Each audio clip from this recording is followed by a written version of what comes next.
અયોધ્યામાં રામલલ્લાની પ્રાણ પ્રતિષ્ઠાનું મુહૂર્ત નક્કી થઈ ચૂક્યું છે। 22 જાન્યુઆરીના રોજ બપોરે 12 વાગે 20 મિનિટે રામલલ્લાની પ્રાણ પ્રતિષ્ઠા થશે। રામ મંદિરની ડિઝાઇન અને સ્ટ્રક્ચરની ખાસિયત જાણવા માટે દિવ્ય ભાસ્કરે મંદિરના આર્કિટેક્ટ આશીષ સોમપુરા સાથે વાત કરી। मंदिर डिजाइन करवानुं काम तमने केवी रीते मळ्युं? इसलिए हमारा परिवार जो है वो पूरे मंदिर डिजाइन से ही जुड़ा हुआ है। बिरला जी के सारे मंदिर ऑलमोस्ट हम लोग करते थे। अशोक जी ने ये सोचा कि एक ऐसा मंदिर का डिजाइन कुछ तैयार करवाना है, तो उन्होंने बिरला जी से पूछा गया कि भाई आप किससे बनवाते हो। तब बिरला जी ने पापा का इंट्रोडक्शन दिया था, तो अशोक जी के साथ बात हुई। अयोध्या भी उनको साथ में ही लेके गए थे। बीएसएफ के अंडर पूरा का पूरा एरिया था, आप कुछ भी नहीं ले जा सकते थे, इवन पेंसिल भी नहीं ले जा सकते थे अपने साथ। तो उन्होंने उस जगह पे जाके फिर पैरों से अप्रोक्सीमेटली वो डायमेंशंस लिए कि भी इतनी चौड़ाई है, इतना डेप्थ है उसका। पापा ने कुछ उसके ऊपर से जो डिजाइन्स बनाई, 3 ऑल्टरनेट्स बनाए थे उस टाइम पे उन्होंने। वीएचपी ने एक डिजाइन को फाइनलाइज किया। इस मंदिर की विशेषता ये है कि ऑक्टागोनल गर्भगृह है, क्योंकि ऑक्टागोनल जो शेप है वो विष्णु जी का शेप है और उसके ऊपर का शिखर भी उसी तरह से ऑक्टागोनल शेप में था। राम मंदिरનું પહેલું મોડેલ કેવી રીતે તૈયાર કરવામાં આવ્યું? जो उन्होंने डिजाइन फाइनल किया गया उसके अंदर से वुड में उसको बनाया गया था मॉडल को। वो करीबन 5 फीट लंबा था और 2.5 फीट चौड़ा था और हाइट में करीबन 1.5 से 2 फीट का ऊंचा था। वो उस स्केल में बनाया गया था कि जिससे एक विजुअलाइजेशन अच्छा हो सके। आई थिंक 90 में या 92 में कुंभ था, तो उसमें संतों के सामने उस मॉडल को पेश किया गया। तब संतों ने भी उसी डिजाइन पे हामी भरी।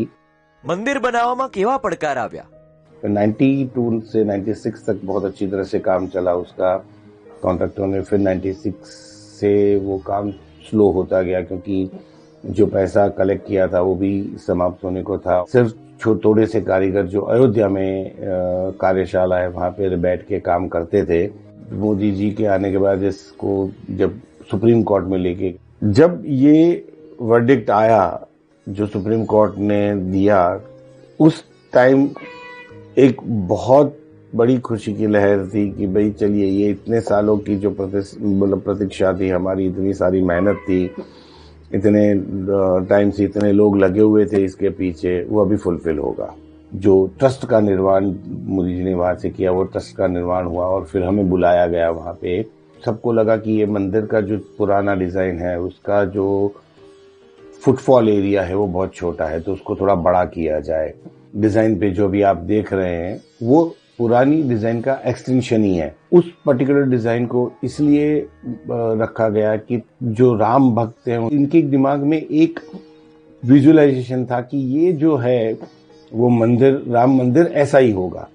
શું આમાં જૂનું મટીરિયલ પણ વાપર્યું છે? 92 से 96 तक काम चला था।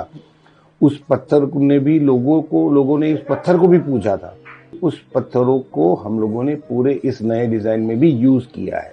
हर गांव से उस टाइम पे एक लहर चली थी, हर गांव से एक ईंट रामलल्ला के लिए लाने की। तो जो वो सारी ब्रिक्स थी उनका भी यूज हम लोगों ने इसी मंदिर में किया। जो यूज हुआ है वो बंसी पहाड़पुर राजस्थान का पत्थर है और उसको किंग ऑफ सैंडस्टोन बोला जाता है, क्योंकि उसके जो ग्रेन्यूल्स है वो बहुत छोटे हैं, तो उसके अंदर कार्विंग बहुत सुंदर दिखता है। तो उसी टाइम से उस पत्थर का चयन किया गया था कि भाई हम सैंडस्टोन में जाएंगे। और उस टाइम पे बीएसपी के पास उतना पैसा भी नहीं था कि वो सोच सके कि ये मंदिर हम लोग मार्बल में या किसी और चीज में कर किया जा सके। ભગવાન રામની કેવી મૂર્તિ સ્થાપિત થવાની છે? ऑलमोस्ट 51 इंच की मूर्ति रहेगी। वो पूरा डायमेंशनिंग उस हिसाब से किया गया था। भारतवर्ष के काफी बड़े अच्छे अच्छे आर्टिस्ट को ये इंस्ट्रक्शन दी गई कि भाई इतने साल के रामलल्ला हो तो वो कैसे दिखेंगे, कैसे ये हो सकते हैं, कैसा उनका लुक हो सकता है। उसके लिए वो स्केचेस बनाए गए उसके ऊपर से, और फिर एक स्केच को फाइनल किया गया। 3 आर्टिस्ट लोग हैं जो इस मूर्ति पे काम कर रहे हैं। फिर ट्रस्ट और कमेटी उसको देखेगी और उसमें से एक का चयन होगा जो रामलल्ला को गर्भगृह में बिठाया जाएगा। મંદિરનું કામ ક્યાં સુધીમાં પૂર્ણ થશે? 22 जनवरी जो 24 को मूर्ति की स्थापना हो रही है प्रधानमंत्री जी के हाथों, उस टाइम पे ग्राउंड फ्लोर पूरा कंप्लीट हो जाएगा, लेकिन थोड़ा सा मूर्तियों का काम बाकी रहेगा, लेकिन ऑलमोस्ट कंप्लीट हो जाएगा। फर्स्ट फ्लोर ऑलमोस्ट 30 to 50% के बीच में कंप्लीट होगा और कॉरिडोर का जो एरिया है आगे का वो करीबन 20% करीबन तैयार होगा। और पूरा अगर आप मंदिर और कॉरिडोर देखने जाएंगे तो हमारा टारगेट ये है कि 24 एंड तक उसको ख़त्म किया जाए। अगर मैं इस मंदिर के बारे में सबसे बड़ी विशेषता बताऊं तो और एक ये है कि ये दुनिया का सबसे पहला मंदिर होगा कि जिसका 3D स्ट्रक्चर एनालिसिस उसके बनने से पहले किया गया है। दूसरी चीज ये उसी के अंदर की जो मॉन्यूमेंटल जो गवर्नमेंट रूल्स रेगुलेशंस है और जो मॉन्यूमेंटल बिल्डिंग है ऐसे उनका जो 3D एनालिसिस है वो 500 साल तक किया जाता है कि 500 साल तक वो टिकेगा ऐसा करके, जबकि ये राम मंदिर का जो स्ट्रक्चर एनालिसिस किया गया है वो 2500 सालों के लिए किया गया है।